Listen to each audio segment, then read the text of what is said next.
Well, hi there, fellow travelers. Well, right now, currently, we are on a 14-day Atlantic coast cruise, starting from Montreal to Miami. And this is the first trip we've taken since Tanya's hip surgery. So this is kind of a shakedown trip to get our chops together before we start our 5-month winter adventure. Let me give you some tips if you are making a trip to Montreal and are going to take a cruise. Here are a few things to know. Number one, Montreal is a very large airport. So just be prepared for a lot of walking once you're there, but it's very well organized. Once you get to the border control or passport control area, that goes like a piece of cake. It's very well organized. They have lots of self-serve kiosks and it just goes really quickly. One tip, however, if you are arriving, especially if you're arriving late at night, arrange for a car before you get there. The airport is about a 30-minute ride to downtown Montreal. What we did was we booked a ride share before we got to Montreal, because we knew it was going to be late at night, and we wanted to make sure that everything was arranged. So that worked out just very easy. We went to the Uber door, got into our car, and we were on our way. And it cost us about between $30 to $35 for that trip. It might be a bit disconcerting for you if you have never been to Quebec and did not realize that it, of course, is French speaking. And while, of course, they speak English, French is the primary language. You will go a long way in endearing yourself to the local populace if you at least attempt to speak French. Just imagine you're in Paris. And I found that even by using my fractured 2-year high school French, that they really appreciate it. So those are just a few things to keep in mind. Well, we got into Montreal late last night, checked into our hotel, and we're staying at the Delta Hotel by Marriott in downtown Montreal. It's a very nice hotel. And let me just show you here, because we're Gold Elite, which we got through one of our credit cards, not by staying at Marriott hotels all the time, they upgraded us to a luxury room of some kind. Anyway, I don't know exactly what the category is called, but I mean, it's really big. It's huge. I should take pictures of these before we get ourselves all spread out, but even has a little balcony, looks out at the city. So there we are. So we're staying here. We stayed here just one night. We're going to be heading out and getting on our ship. So this was, we got our Gold Elite status by having the American Express Platinum card. It's a spendy card, but one of the other benefits you get, besides being automatic Gold Elite at all Marriott hotels, it also gives you access to, besides the American Express Centurion lounges at airports, also gives you access to the Delta Sky lounges. And that was just great because we connected through LaGuardia in New York, and their Delta Sky Lounge, they have a couple of them there, but the one that we went to was absolutely great. And the meal was great.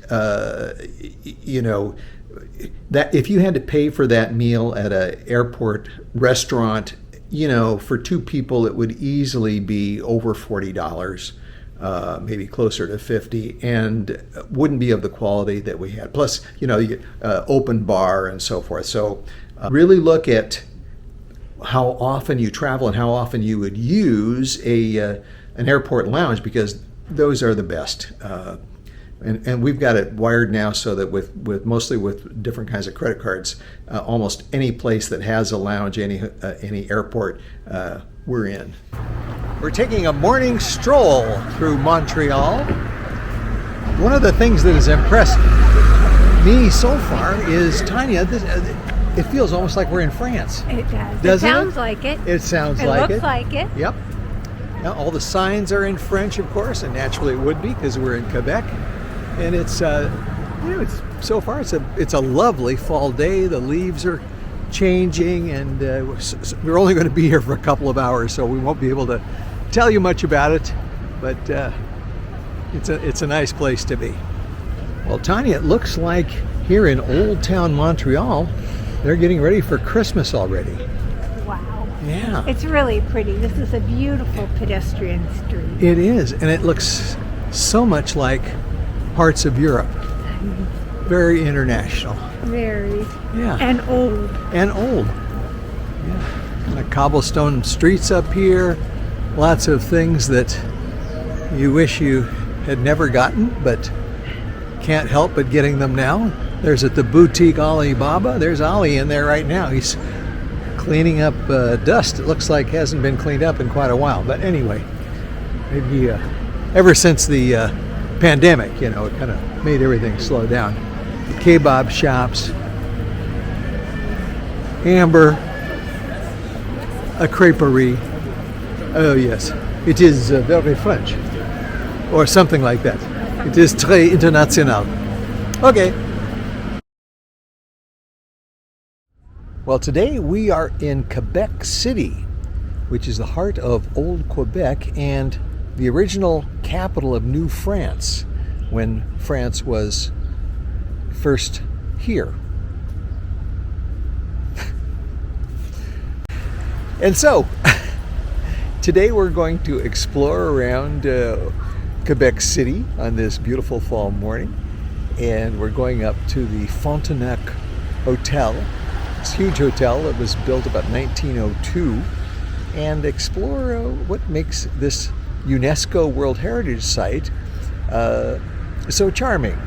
All of Quebec City is a UNESCO World Heritage Site, which Tanya is always excited about. Oh, I can't believe how excited I am. I think this will be about the 250th UNESCO World Heritage Site we've been to in the last year. No, That's all? I'm just kidding. No. Okay, let's go.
Well, today we are in beautiful Saguenay, Quebec.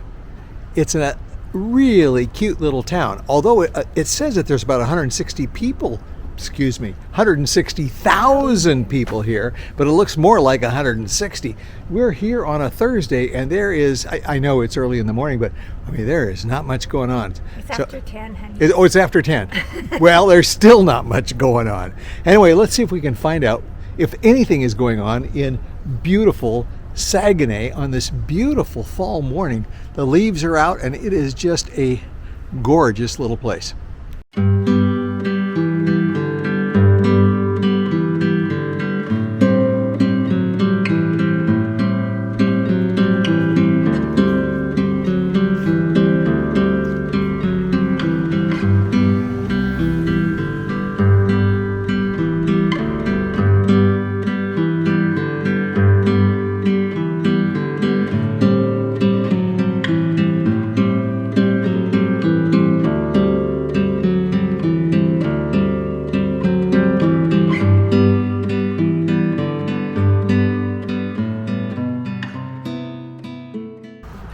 Well, you know, as we're traveling around the world, not every destination has to be a drop-dead, knock your socks off, whiz-bang place.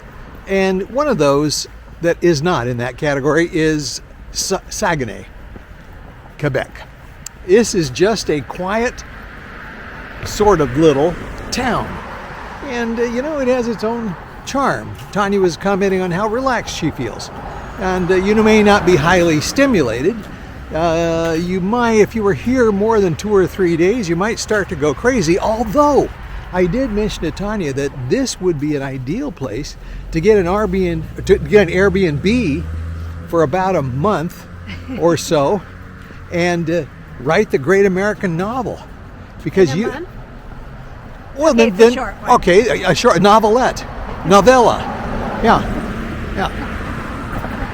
You would have very little distraction, and in about 3 days, there's a 70% chance of snow, and then that will be continuing intermittently now for the rest of the winter. So you know you're not going to be bothered.